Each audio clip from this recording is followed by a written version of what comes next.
Thank you very much. It's a great pleasure to be here again today. I was trying to work out how long it has been since I was here last in this auditorium, and I think it's nearly 2 years. And things have changed enormously in my clinical and research life since I was last here. And I'm in a very nice position now with nearly £2 million worth of research grants from the UK government to try and improve our understanding of the symptom of fatigue. So all the work that we've put in and you heard about last time is really starting to come to fruition now and giving us grants that will hopefully advance our knowledge. Just before I start, how many people were here last time and heard me talk about the research that we were doing and planning to do? Okay, so about 50-50, great. Pierre asked me today to talk about not my research, so I will probably allude a little bit to the research that we've been doing, but really what I'm going to do is give you an overview of fatigue and chronic fatigue syndrome in general, really from a very much a UK perspective, in the hope that that will give you an idea of how things are different in the UK compared to how they are here in the Netherlands and in Belgium. But also the similarities and the things that we perhaps together need to do to try and push forward the clinical management of this terrible symptom.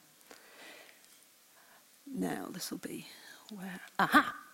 So the title that Pierre asked me to talk about was More Than Just Fatigue, and I've added a UK perspective. And for those of you that I've not met before, as you've heard, I'm Julia Newton. But what I am is a clinician and a researcher. I spend my life at Newcastle University, employed by them, doing research for 4 days a week, and a day a week I see patients. And the patients that I see are patients generally with chronic fatigue syndrome, but also patients who have problems with blood pressure regulation or autonomic dysfunction, which is the main area of my research interest. So in terms of today, what I'm probably telling you things that you already know. What is chronic fatigue? And the important thing that I always tell people when I'm speaking to them is what you have to remember is that fatigue is very different than tiredness. When I stand up and people will always just look at me and go, but we're all fatigued sometimes. And I'll say, well, that's tiredness. We're all tired sometimes, but fatigue is a very different problem. And I did a talk on Tuesday night to a group of patients who, when I asked them to describe to me what fatigue meant to them, their descriptions were very characteristic of what I think fatigue is. They gave descriptions of a battery running out of energy, of a torch being switched on where the batteries weren't working properly. And the torch would shine brightly at the very beginning, but then as you carried on and switching it on and off, the light would dim. So things that I think will probably be familiar to many of you. The trouble is with fatigue as a symptom, it's very difficult to quantify. What fatigue means to you probably means something different than what it means to you or means to me. So often, people who don't understand what fatigue is a symptom will always criticize and say, but how can you study that? How can you quantify that as a symptom? Because there's nothing to see as being abnormal very often in patients who describe the symptom of fatigue. And as a consequence, historically, the problem has very much been that people have dismissed it as a problem. And often, because there's nothing to see, they've often assumed that it was psychologically based. And as a consequence, you'll see the cartoons at one side. There have often been ridicule or problems or symptoms not being taken seriously as a consequence of that, which is fine for those cartoonists, but isn't helpful for patients or for doctors like me who want to improve the symptoms that their patients experience. And you'll have heard in the UK about the concept of yuppie flu. And this is a headline from one of our supposedly prestigious newspapers, The Times, where for one of the first times it actually acknowledged that the concept of yuppie flu may not actually all be in the mind, but might actually have a biological basis to its symptoms. So what is CFS-ME? And in the UK, fatigue and chronic fatigue syndrome are very much separated. If you have chronic fatigue syndrome, you get access to clinical services and access to therapy services. But if you have fatigue related to something else, then there's no service that we have to offer you in terms of managing those symptoms. So believe it or not, in the UK, it's actually advantageous to have a diagnosis of chronic fatigue syndrome, ME, above and beyond fatigue related to a chronic disease, because it gets you a physiotherapist or an occupational therapist or a clinical psychologist. But in terms of CFS-ME, it's important to recognise that it's classified as a biological disease, a neurological illness by the World Health Organization. And although it's medically unexplained, there are physiological abnormalities that are present in the vast majority of patients who present with CFS-ME. And one of the questions that I always get asked by audiences that don't understand fatigue as a symptom is, isn't it just depressed middle-aged women? And it's very important to understand that chronic fatigue syndrome and depression are distinct clinical entities, and that it's very reasonable to be miserable when you're suffering symptoms that impact upon your ability to live your life. So depression is predominantly a secondary consequence of having chronic fatigue syndrome rather than the primary abnormality. So remember, fatigue is not the same as tiredness. Tiredness gets better if you rest or go to sleep. Usually with fatigue, and particularly chronic fatigue syndrome, people will complain of unrefreshing sleep, a feeling of malaise, weakness, myalgia, muscle pain and weakness that is well out of magnitude, well out of order for the level of exercise that they have performed. And it's really important to understand that fatigue can happen in a whole range of diseases. And I often describe it as a big umbrella, and that chronic fatigue syndrome is just one of those little boxes underneath that umbrella. But there are lots of other diseases where fatigue is a problem as well. Oop. And some of those other diseases where fatigue is a problem are shown here on this slide, and there are lots. There's an incredible number of chronic diseases where fatigue occurs in a large number of patients. And that's important to those particular patient groups, but it's also important to clinicians and researchers when we're trying to understand the symptom of fatigue, because things that we can learn from these chronic diseases and the pathogenesis, the causes of fatigue in these diseases, might help us understand fatigue in CFS-ME and other fatigue-associated chronic diseases, and might also help us get towards better treatments for fatigue in general and fatigue in CFS-ME. You can see here that chronic infection, connective tissue diseases, neurological problems, problems of sleep are all associated with fatigue. And because of that, it's really important to realise that out there, about 25% of the population are experiencing fatigue for longer than 6 months. And in the UK, fatigue is the commonest reason why people will go to see their primary care physician. So it's an enormous problem that is probably getting bigger as days go by. And when we think about that umbrella, it's very interesting to think about the problems that patients with CFS-ME can experience when reaching a diagnosis or accessing clinical care. And actually that label of having CFS-ME in the UK can be a real problem to patients, because often they will go and see their doctors with symptoms, and everything that they describe will often be ascribed to the fact that they have ME. So getting high quality care when you are a patient with a diagnosis of CFS-ME in the UK can often be a problem.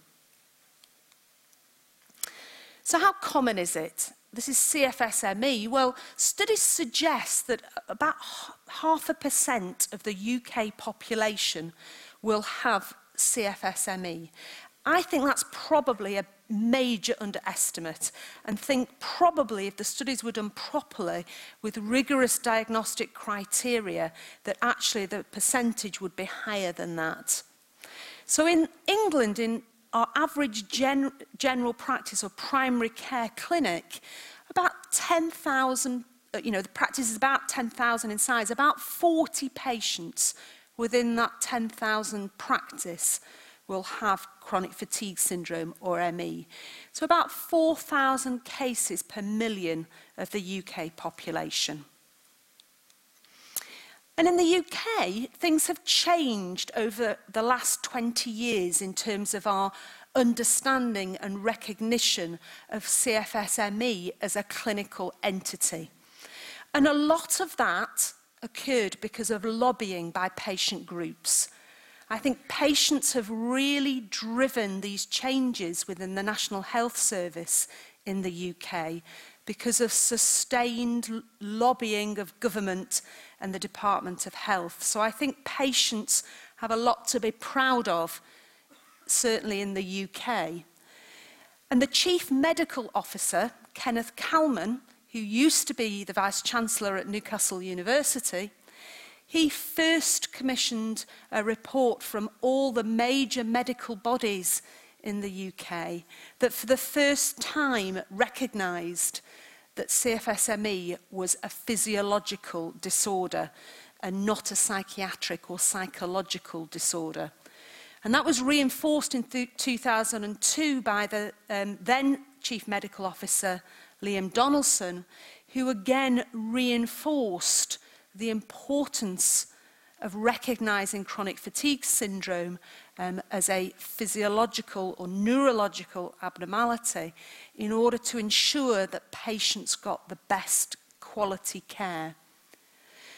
And then in 2006, our government's Department of Health, again as a result of patient power, they funded clinical services within the National Health Service to the tune of about £8.6 million to deliver clinical services specifically for patients with chronic fatigue syndrome, ME. They now are set up in England, but there are no similar services in Scotland, Ireland or Wales.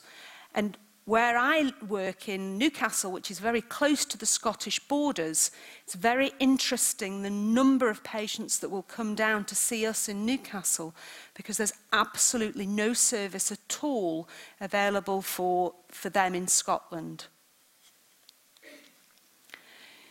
So is it a real illness? I'm telling an audience here, of course it's a real illness. If you meet people who have chronic fatigue syndrome or fatigue associated with a chronic disease, it's only then that you realise that this is a devastating illness. There is nothing to be gained by people from having this disease, and it's when you meet somebody and you realise the devastation that the diagnosis can cause that it stops people working, it stops people going to school and getting an education. But still, I will see patients in my clinic who have been given a terrible time by colleagues, sometimes even within my own hospital, and made to feel that they are making up their symptoms, that they are mad or bad, and that as a consequence, the way they manage or deal with their symptoms it proves very difficult for them. And often it becomes very difficult for me to try and undo some of those problems. In terms of the evidence for it being a real illness, there are researchers here in the audience who have published tens of papers, but there are thousands of scientific papers out there that underline biological abnormalities in patients with CFSME and fatigue-associated diseases. It's clear that the psychiatric symptoms are secondary, are a consequence of experiencing and living with chronic fatigue syndrome, ME. And quite understandably, patients are angry. They're frustrated. That's the word that people use most often to me in clinic, is the frustration of not being able to live your life or do what you want to do. And as a consequence, people become very depressed and often housebound or bedbound. So in terms of what we know about what causes chronic fatigue syndrome, well, in general, we believe that there are two types of presentation. There is the acute presentation, the person who's been well 1 month, has an acute illness, often a viral illness, or a stressful event happens in their life, and then from there on in, they just do not get well again. And then there's the chronic presentation, the person who slowly, gradually declines in terms of their functional ability and the symptoms that they experience. And it's very probable that these two diseases have a different etiology or cause, but it's not really clear as yet whether or not they're two distinct illnesses or the same illness that overlaps. So in terms of things that can precipitate chronic fatigue syndrome, ME, there's been a lot of work in the literature suggesting that infectious agents may be responsible. And through the 1950s, 60s, 70s, various different bacterial and viral agents have been proposed as potential causes or precipitants for CFS-ME. Brucellosis, Lyme disease, Epstein-Barr virus, glandular fever. Lots have been suggested, but there's been no consistent virus or bacterial infection that has been connected consistently with the diagnosis of CFS-ME. And in 2010, 2011, there was a lot of excitement in the field of CFS-ME about whether or not it could be one particular virus, XMRV, that could be the precipitating cause for CFS-ME. And one study that was published in a very high-impact, eminent journal in the US, suggesting that this virus was responsible, triggered an awful lot of optimism and hope in patients with CFS-ME that at last we might be beginning to understand the cause of this illness, and as a result might be beginning to have opportunities with treatment. And unfortunately, subsequently, there have been contradicting studies, some suggesting that XMRV may be playing a part in CFS-ME, but as many, if not now, slightly more studies suggesting that it may not. So the jury is still out as to whether or not XMRV is directly responsible for CFS-ME.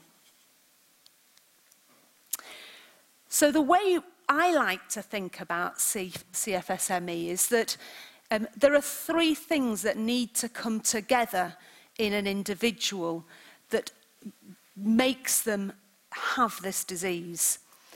And that these three things come together at one time so that you have somebody who has a genetic predisposition to developing CFSME, that perhaps they have some precipitating event that happens, such as an intercurrent infection, and that happens in an environment that does not allow them to recover fully from that intercurrent infection. So they have a particular time point in a susceptible individual, a psychosocial background at a particular time that means that for whatever reason they don't recover from that infection.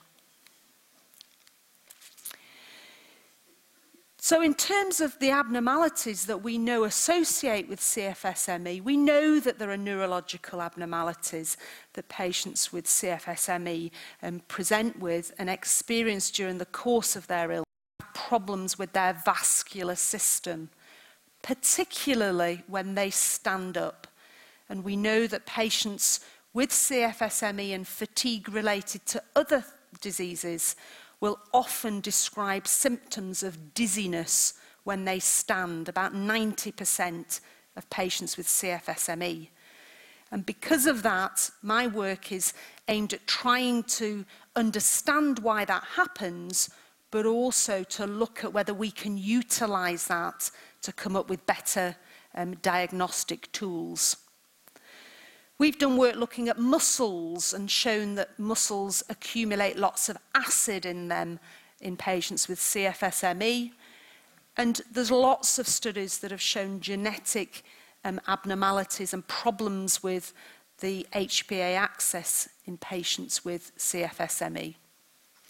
And this is sort of a schema just to show you how all those things fit together. So if you get a genetically predisposed individual who in a certain environment has a triggering event, that leads to a cascade of problems that ultimately manifest as the symptom of fatigue. So how do people present? Well, this gives you an idea of the different kinds of problems that people with CFSME present with. And it's a whole cluster of apparently disparate symptoms. Symptoms related to sleep, problems of brain and memory concentration, problems of gastrointestinal tract abnormalities, problems of muscle aches and pains. And they're all linked very much together within the same individual. And the typical symptoms are shown on this slide here. Malaise, pain in the muscles, problems with muscles, joints, problems with body temperature, etc.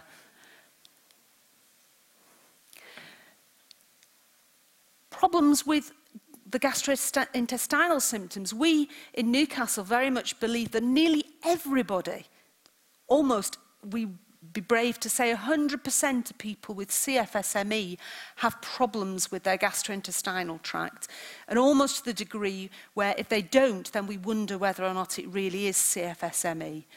Problems with sleep and problems with sore throat and swollen glands. But making the diagnosis is often very difficult, and it's one of exclusion in the UK.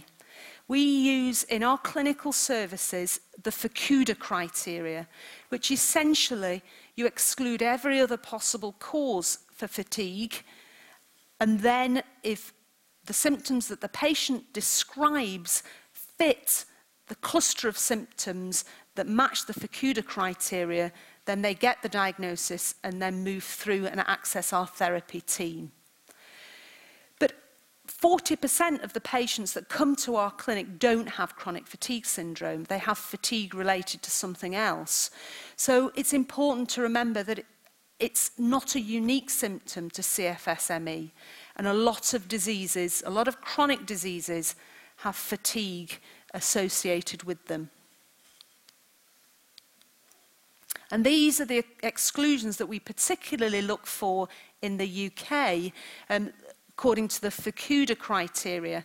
I have to say I'm beginning, having looked at this criteria in a bit more detail recently, I'm beginning to wonder just how good this is is as a diagnostic criteria.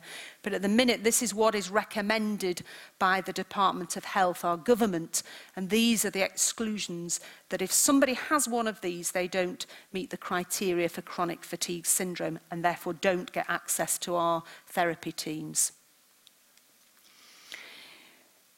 So in terms of our therapy teams, the way it works in Newcastle is that patients get medically screened at the very beginning. So before they can access an occupational therapist, a physiotherapist or a psychologist, they see a physician, and that physician does a medical assessment. And in 2007, we showed that nearly 50% of patients didn't have chronic fatigue syndrome. We've re-audited that now, and it's now 40% that don't. So GPs are getting better at sending us the right patients. And we now will only accept referrals in the UK for patients who have experienced the symptom of fatigue for longer than 6 months. So in fact, if we had better services and more services, I think it would be better if we saw patients sooner.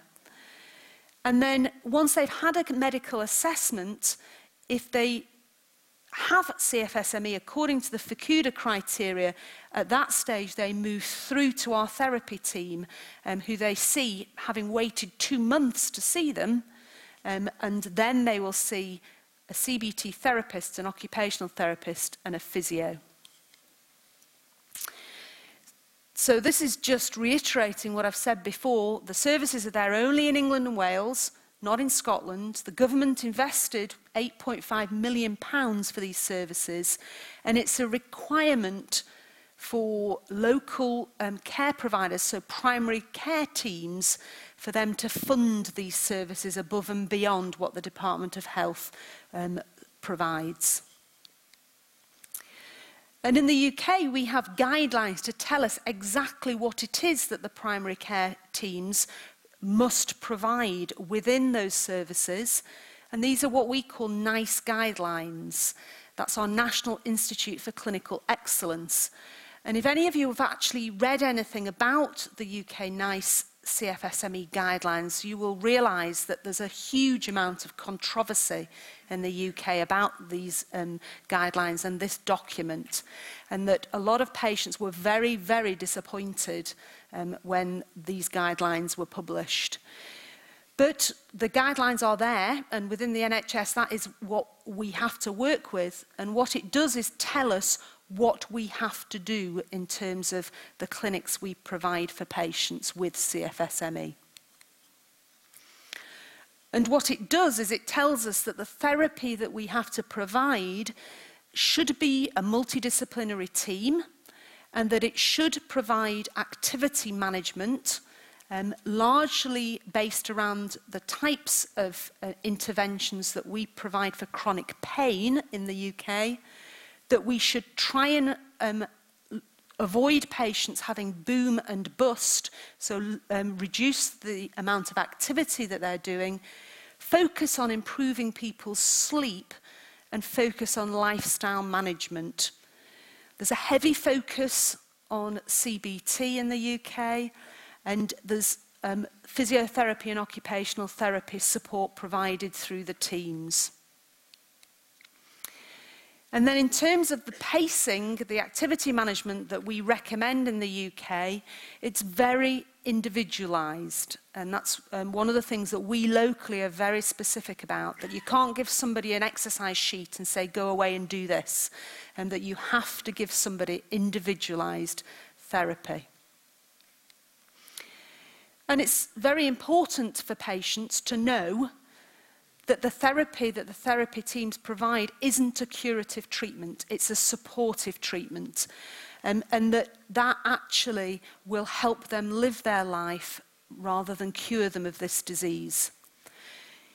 But there is some perhaps exciting new research coming out from a small Norwegian study where they've recently published data to suggest that the drug rituximab might be of benefit to patients with chronic fatigue syndrome. And I'm very optimistic about this small study. We're about to start a study in a fatigue-associated disease where we're going to give patients with primary biliary cirrhosis or an autoimmune liver disease rituximab, and that's funded by our Department of Health. And fatigue is the end point in that study. It's the first trial of its kind in the UK with fatigue as an end point using rituximab as a treatment. And I think the lessons that we learn from that trial will inform trials of rituximab in other fatigue-associated diseases. I'm going to whiz through these slides because I can see that Pierre is hopping here.